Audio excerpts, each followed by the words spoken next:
ያው የእናንተ ውርደት ቢወራ ያልቅ ማለቂያ የለው። አሁን ደግሞ እሺ አንቺ የልጅሽ አባት የት ገብቶ ነው የት ሄዶ ነው አንቺ ከአቤል ጋር የምትኖሪ ልጅሽን ይዘሽ ማለት ነው? እና ዝም ብሎ ተነስቶ እሱ ቤት ልትገቢ ነው ወይስ አንቺ ቤት ሊመጣ ነው? ይሄንን በዛ ታረጊልን። እንግዲህ አቤል ልጁ ስለተቀበለ ከልጄ ጋርና ከአንተ ጋር መኖር እፈልጋለሁ። በፊት የተጣላ ነው ልጄን ስለደበቁት ነበረ። አንቺ እንዴት ልጅሽን ትደብቂያለሽ? አንቺ ማትረቢውን ሴትዮ ማለት ነው። እንዴት ነው ልጅ የምትደብቂው? ልጅን የመሰለ ጸጋ፣ ልጅን የመሰለ ነገር አግኝተሽ ፈጣሪ የሰጠሽን ስጦታ እንዴት ትደብቂያለሽ? ከሰው እኮ ልትደብቂ ትችያለሽ። እሱ የሰጠሽን ነገር እንዴት ትደብቂያለሽ? ብር እኮ አይደለም የደበቅሽው አንቺ ሴትዮ። ምን አይነት አናት! አሁን ደግሞ የሆነ ኮንፊደንስ ቆማ ምናምን እዛ ጋር የሆነ በቃ ጥሩ ስራ የሰራ ይመስል የምታወራው ነገር።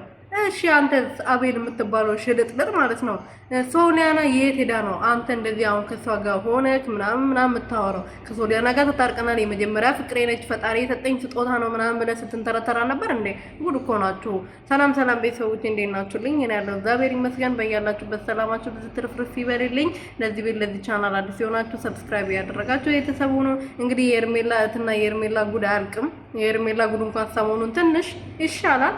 ይሄ ማርታ ጉድ ደግሞ አያልቅምና አሁን ትናንትና እንግዲህ ልጄ ብላ አስተዋወቀች።